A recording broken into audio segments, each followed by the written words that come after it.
Imaginez un document si puissant qu'il a non seulement changé la vie des individus, mais qu'il a également façonné le cours de l'histoire de l'humanité. Ce document existe. Il a été écrit il y a près de 2000 ans, mais il reste encore vivant, pertinent et percutant. Nous parlons de la lettre aux Romains, écrite par l'apôtre Paul. Cette lettre n'est pas seulement un texte ancien, c'est une invitation à la transformation, une déclaration puissante de la grâce de Dieu et un appel à la réconciliation avec le Créateur. Mais qu'est-ce qui rend cette carte si spéciale? Pourquoi se démarque-t-il parmi tant d'autres livres de la Bible? Aujourd'hui, vous découvrirez l'incroyable histoire derrière ce document qui continue d'impacter des millions de personnes à travers le monde. La lettre aux Romains a été écrite vers 57 après J.C., lorsque Paul se trouvait dans la ville de Corinthe lors de son 3e voyage missionnaire. L'Église de Rome était composée de chrétiens d'origines diverses, juifs et païens, qui avaient embrassé la foi en Jésus-Christ. Cependant, cette diversité a également posé des défis. Il y avait des tensions sur l'interprétation de la loi de Moïse, sur les pratiques religieuses et sur la manière dont juifs et gentils pouvaient vivre ensemble dans l'unité. Paul, poussé par l'Esprit Saint, a écrit cette lettre pour préparer sa visite à Rome et clarifier le message de l'Évangile, en montrant que chacun, quelle que soit son origine, est sur un pied d'égalité devant Dieu. Au début de la lettre, Paul se présente comme un serviteur du Christ Jésus et un appelé apôtre, affirmant son autorité apostolique et sa mission d'annoncer l'Évangile. Mais c'est au chapitre 1 qu'il nous introduit au thème central de la lettre. Car je n'ai pas honte de l'Évangile, car c'est la puissance de Dieu pour le salut de quiconque croit, d'abord le juif, puis le grec. Romains 1, 16.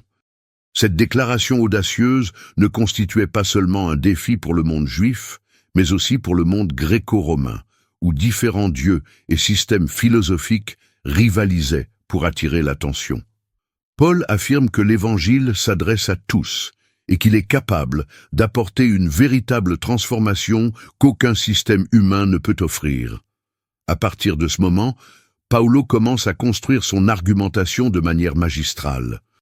Il n'adoucit pas ses propos lorsqu'il décrit la condition humaine. Au chapitre 3, il déclare « Car tous ont péché et sont privés de la gloire de Dieu ». Romains 3, 23. Cette affirmation nous met tous au même niveau. Personne n'est juste par ses propres efforts, et chacun a besoin de la rédemption qui ne peut être trouvée qu'en Jésus-Christ. Paul explique que la loi, donnée par Dieu au peuple d'Israël, n'a pas le pouvoir de sauver, mais plutôt de révéler le péché. La solution à ce problème réside dans la grâce, un don immérité que nous recevons par la foi en Christ. Si vous êtes déjà impacté par ce point, profitez-en pour vous abonner à la chaîne, liker cette vidéo et partager ce message avec ceux que vous aimez. De cette façon, vous nous aidez à diffuser la parole de Dieu à plus de personnes. Au chapitre 5, Paul nous offre l'un des passages les plus inspirants de toute l'Écriture. Dieu nous a montré son amour. Alors que nous étions encore pécheurs, Christ est mort pour nous. Romains 5, 8. Ici, nous voyons l'essence de l'Évangile. Dieu n'attend pas que nous devenions parfaits pour nous sauver. Il nous rencontre là où nous sommes, dans notre faiblesse, et nous offre une vie nouvelle. C'est un message qui transcende le temps. Dans un monde où tant de gens se sentent indignes ou insuffisants, Romains nous rappelle que le salut ne dépend pas de notre performance, mais de l'amour infini de Dieu.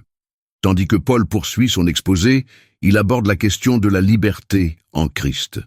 Au chapitre 6, il explique que ceux qui sont justifiés par la foi ne sont plus sous la domination du péché. Nous sommes libres de vivre d'une manière qui glorifie Dieu. Mais cette liberté n'est pas une invitation à abuser de la grâce. Paul écrit « Que dirons-nous alors? Allons-nous continuer à pécher pour que la grâce augmente? Certainement pas. Nous qui sommes morts au péché, comment pouvons-nous continuer à y vivre » Romains 6, 1, 2. Ici, il nous met au défi de vivre une vie de sainteté, non par peur du châtiment, mais par gratitude pour l'œuvre rédemptrice du Christ. Le point culminant de la lettre aux Romains est sans aucun doute le chapitre 8. Paul commence par l'une des déclarations les plus puissantes de toute la Bible. Il n'y a donc maintenant aucune condamnation pour ceux qui sont en Jésus-Christ. Romains 8, 1. Ces paroles résonnent comme un cri de liberté pour tous ceux qui sont en Christ. Paul décrit comment la vie dans l'esprit nous libère des chaînes du péché et nous donne l'assurance que nous appartenons à Dieu. Il conclut le chapitre par une déclaration de confiance inébranlable. Je suis convaincu que ni la mort, ni la vie, ni les anges, ni les démons, ni le présent, ni l'avenir, ni aucune puissance, ni la hauteur, ni la profondeur, ni rien d'autre dans la création ne pourront pour nous séparer de l'amour de Dieu qui est en Jésus-Christ notre Seigneur. Romains 8, 38-39. Ce passage nous rappelle que peu importe ce à quoi nous sommes confrontés, nous sommes en sécurité dans l'amour de Dieu.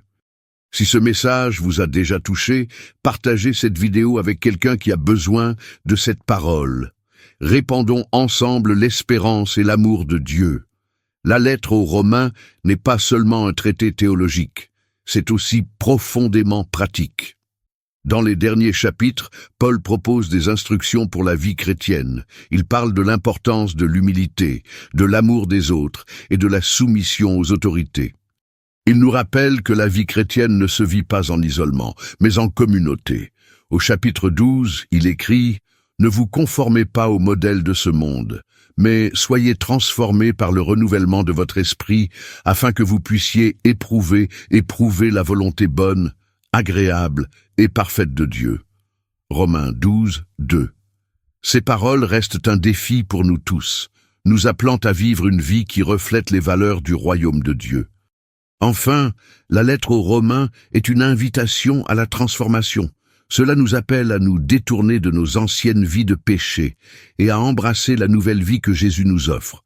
Cela nous rappelle que nous sommes aimés, rachetés et appelés à un objectif plus grand.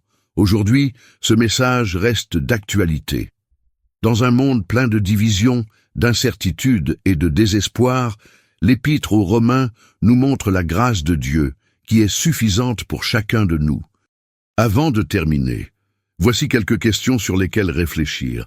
Quels domaines de votre vie doivent être abandonnés à Dieu pour que vous puissiez expérimenter la liberté et la paix décrites dans Romains? Comment pouvez-vous vivre d'une manière qui reflète l'amour et la grâce de Dieu envers ceux qui vous entourent? Quelles mesures concrètes pouvez-vous prendre aujourd'hui pour vous rapprocher de Dieu? Lisez la lettre aux Romains à cœur ouvert. Méditez sur ces paroles et laissez le Saint-Esprit transformer votre vie. Et n'oubliez pas de vous abonner à la chaîne, d'aimer cette vidéo et d'activer la cloche pour recevoir plus de messages inspirants et inspirants. Rendez-vous dans la prochaine vidéo et que Dieu bénisse grandement votre vie.